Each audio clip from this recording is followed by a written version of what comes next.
लक्ष्मण जी ने कहा महाराज मुझ में कोई क्षमता नहीं है, लेकिन जब तुम्हार अनुशासन पाऊं कंदुक इव ब्रह्मांड उठाऊं। प्रभु यदि आपका आशीर्वाद मिल जाए तो ये धनुष क्या है, ये लक्ष्मण 14 भुवनात्मक ब्रह्मांड को फोड़ देगा। राम जी प्रसन्न हो गए। ऐसा अभिमान भी सार्थक है जो अपने भगवान के प्रति। अस अभिमान जाई जन भोरे, ऐसा अभिमान भी सार्थक है जो अपने स्वामी के प्रति अभिमान है, अपने गुरु के प्रति अभिमान, अपने माता पिता के प्रति अभिमान और अपने भगवान के प्रति अभिमान। ऐसा अभिमान भी सार्थक होता है। लक्ष्मण जी ने जब डांटना शुरू किया जनक जी को, सारे राजा घबरा गए। राम जी ने कहा भैया बाप के उम्र के हैं, बाद में ससुर जी बनेंगे, इतना मत डांट, आजा। लक्ष्मण जी आकर के बैठ गए।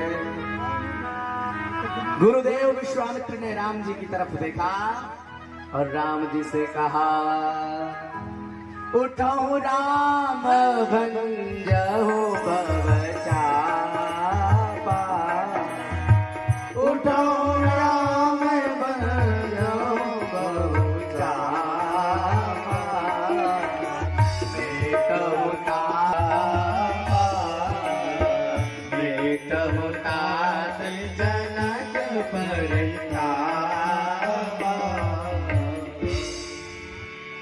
विश्वामित्र जी ने कहा उठहु राम भंजहु भव चापा, मेटहु तात जनक परतापा।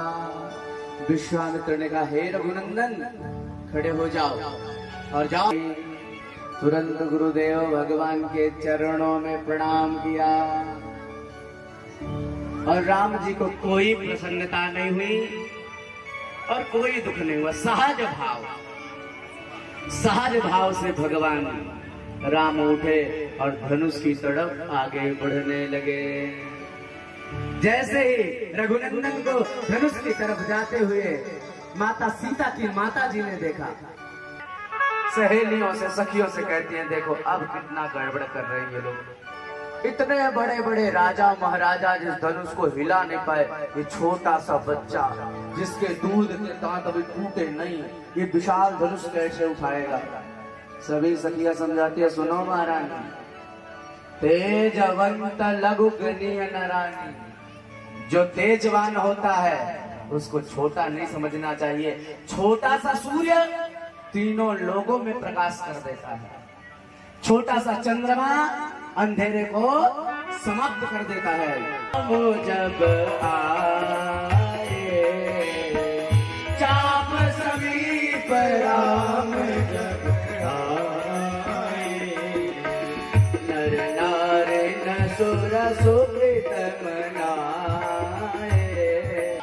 जैसे ही धनुष के पास पहुंचे तो समस्त उपस्थित वहां पर जितने भी लोग थे सबने भगवान से प्रार्थना करी, हे प्रभु अब ऐसी कृपा करिए कि यही इस धनुष को तोड़ दे। और जैसे ही राम जी धनुष के पास पहुंचे, बाकी के जो राजा धनुष के पास जाते थे और पास में पहुंच करके पूछो को ताव देते थे कि हम ही तोड़ देंगे। जी को प्रणाम किया, गुरुदेव आशीर्वाद दो आपका बच्चा आया है। गुरुदेव ने आशीर्वाद दिया विजयी। और उसके बाद तो महाराज दम के दामिनी जिम जब लयऊ पुनि नभ धनु मंडल सम भयऊ। भगवान ने धनुष की तरफ हाथ बढ़ाया, धनुष का स्पर्श किया, एक पल नहीं बीता, तेजन राम माध्य धनु तो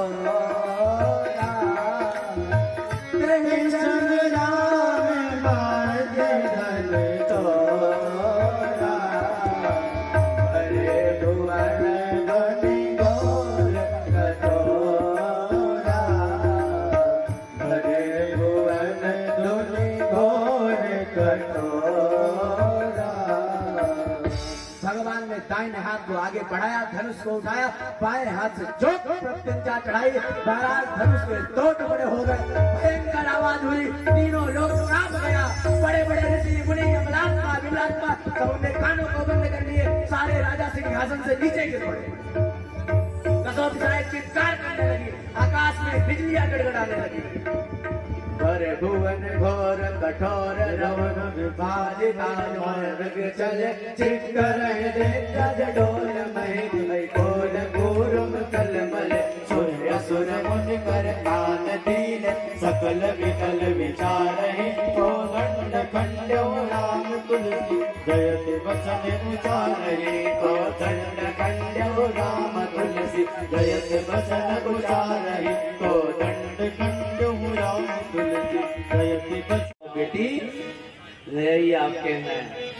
माता जानकी अपनी सखियों के साथ आई। जयमाल पहनाने के लिए राम जी खड़े हैं। माता जानकी सोच रही जयमाल डाले पर पहुंच नहीं रही गले तक, तो ऐसे जयमाल डाले। राम जी से कहा महाराज झुक जाओ। राम जी ने कहा नहीं, हम क्षत्रिय हैं, झुकते नहीं हैं। माता सीता ने कहा फिर क्या किया जाए, अब कुछ नहीं हो रहा है। गुरु जी को कहा गुरुदेव अपने चेले को आदेश कर दीजिए ना, जरा सर झुका ले। गुरु जी ने कहा सुन रहा हूं बिटिया, मेरा चेला केवल धनुष तोड़ने के लिए आज्ञा प्राप्त किया था, मैं अपने चेलों को क्यों झुकाऊं? मैं कहूं मेरे चेले से कि बेटा सर झुका ले, उसका अपमान होगा, सर झुकाने वाला नहीं हो। अब माता सीता बड़ी परेशानी, कैसे जयमाल डाले। लक्ष्मण जी की तरफ देखा, क्यों देवर जी तुमको भी शादी करनी है कि नहीं? लक्ष्मण जी ने कहा हाँ हाँ भाभी मुझे भी शादी करनी है। माता ने कहा तो मेरा एक काम कर दो तो तुम्हारी शादी करवा दूंगी, और दुल्हन भी तुम्हारे लिए बहुत सुंदर देख लूं, और भाभी की जिम्मेदारी भी होती है, चिंता मत करना, लगे हाथ तुम्हारा भी काम हो जाएगा। लक्ष्मण जी ने कहा क्या करना पड़ेगा? माता जानकी ने कहा कुछ करना नहीं पड़ेगा, आकर के अपने भैया को प्रणाम करो। लक्ष्मण जी दौड़ करके आए, राम जी के चरणों में गिर पड़े। राम जी ने लक्ष्मण जी को उठाने के लिए जैसे ही सर को झुकाया, माता जानकी ने जयमाल डाल दिया। रामचंद्र भगवान की जय। भगवान को जयमाल पड़ गया। अब जयमाल पड़ा, सब प्रसन्न हुए। प्रसन्नता का विषय था। प्रवेश करते ही कहते सुनो, जिस मूर्ख ने इस धनुष को तोड़ा है शीघ्र उसको मेरे सामने लाओ, नहीं तो समस्त राजाओं का वध कर दूंगा, और इस मूर्ख जनक की जहां तक की भूमि है समस्त भूमि को पाताल में पहुंचा दूंगा। अब सब खबर आए, और जो उद्दंड राजा थे, पापी राजा थे, बड़े प्रसन्न हो गए कि अब लगता है धनुष तोड़ने वाला गया। अब अत्यंत क्रोधित हो रहे हैं। जनक जी आए, प्रणाम किया, आशीर्वाद दिया। विश्वामित्र जी आए राम लक्ष्मण जी को लेकर के, प्रणाम किया, आशीर्वाद दिया, सदा खुश रहो।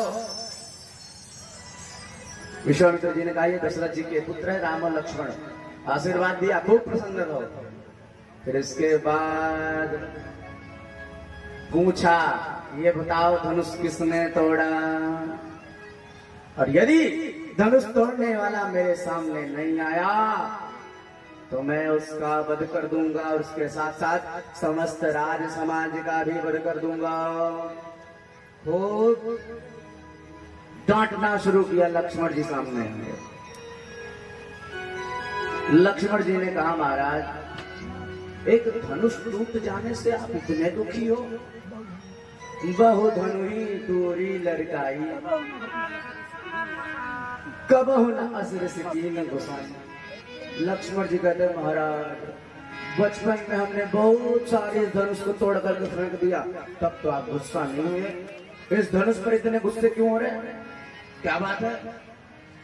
क्रोधित हो गए परशुराम जी। हे लक्ष्मण, आज तक तूने जितनी धनुष को तोड़ा है ये उन धनुषों में नहीं है, ये शिव का पिनाक है। तूने शंकर की धनुष को तोड़ने की बात की है। लक्ष्मण जी ने कहा बाबा धनुष में भेद आपको दिखाई पड़ता होगा, हम तो क्षत्रिय हैं, हमारे लिए सभी धनुष बराबर हैं। अब अत्यंत क्रोधित हो गए।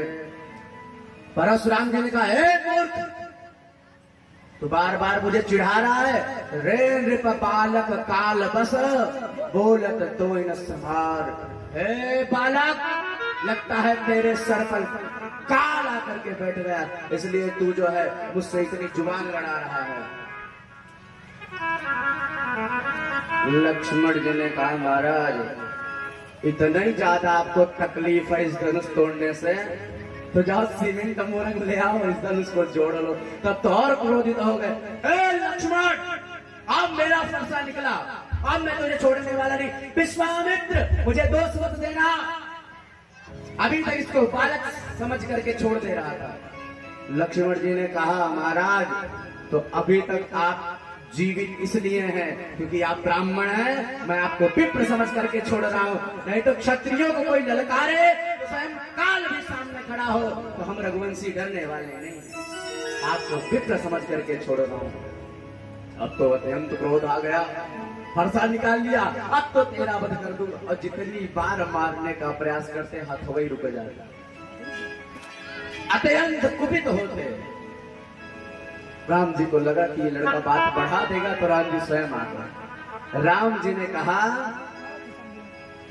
नाथ शंभुधन भंजु निहारा वही है कोई दास तुम्हारा। हे प्रभु कोई आपका दास ही धनुष को तोड़ सकता है, अन्यथा किसी में सामर्थ्य नहीं है। अत्यंत क्रोधित हो गए परशुराम जी। सुनो, जिसने धनुष को तोड़ा मेरा दास नहीं, वो सहस्त्र अर्जुन के समान मेरा शत्रु है और मैं उसका वध जरूर करूंगा। अब यहाँ पर बहुत बड़ा संवाद है, लेकिन समय भी समय को देखते पर्याप्त हो चुका। और 5 दिन की कथा में कितना मानस सुन गया। बोलिए भक्त वत्सल भगवान की जय। बहुत संवाद हुआ। अंततः जी ने कहा हे राम ये मेरी धनुष लो और इस धनुष पर यदि तुमने मेरा बाण चढ़ा दिया तो मैं समझ जाऊंगा तुम कौन हो। राम रमापति कर धनु लेहु खई जत चाप मिटई संदेहु। और जैसे ही राम जी की तरफ परशुराम जी ने धनुष को बढ़ाया तो हाथ तो ज्यों का त्यों रुक गया। देख चाप आपु ही चल गयऊ परशुराम मन विस्मय भयऊ। धनुष दिया ही नहीं, उससे पूर्व धनुष चल करके राम जी के पास पहुंच गया। तुरंत परशुराम जी समझ गए ये परमात्मा है। क्यों? क्योंकि जो हाथ चलायमान था वो रुक गया और जो जड़ रुकना चाहिए था वो चलायमान हो गया।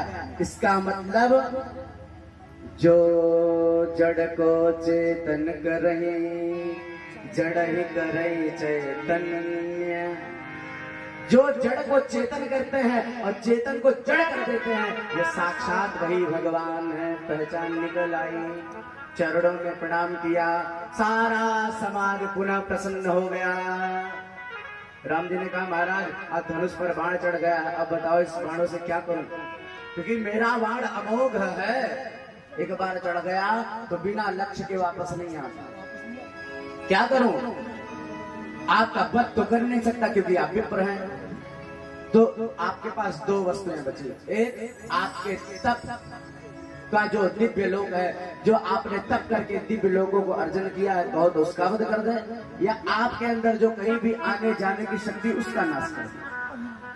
परशुराम जी ने कहा महाराज आप मेरे तप द्वारा जो लोक प्राप्त है उनको नष्ट कर दीजिए और मेरे आने जाने की शक्ति को छोड़ दीजिए, क्योंकि अभी आप जैसे मुझे वरदान देंगे मैं यहाँ से तपस्या करने चला जाऊंगा।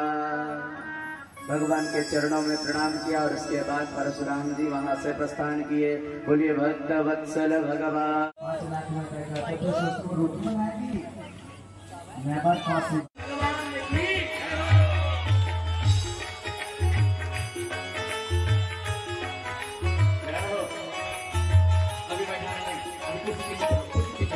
कार्य करे झूलो में नयनवा गुलाले चंदन सोहे इनके बाल सखिया। गुलाले चंदन सोहे इनके बाल सखिया। चारों दुल्हा में बड़ेगा कमाल।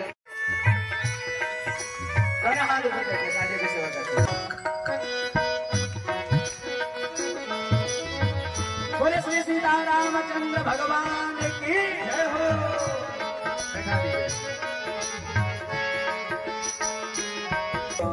अखियां न देख ली न सुन ली न कानो, जुग जुग जोड़ी जिए बेमिसाल सखिया, जुग जुग जोड़ी जिए बेमिसाल सखिया। चारों दुल्हा में बड़े का कमाल सखिया, चारों दुल्हा में बड़े का कमाल सखिया। हरि बोल मिथिला नगरिया निहाल सखिया, आज मिथिला नगरिया निहाल सखिया। चारों दुल्हा में बड़े का कमाल सखिया, चारों दुल्हा में बड़े का कमाल सखिया। हरि बोल।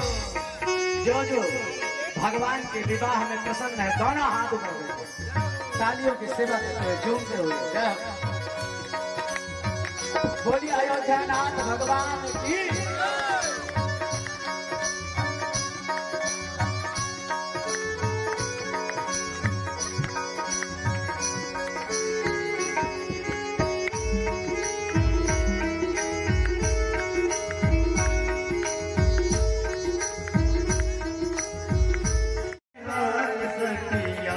चारों दुल्हा में बड़े का कमाल सखिया, चारों दुल्हा में बड़े का कमाल सखिया।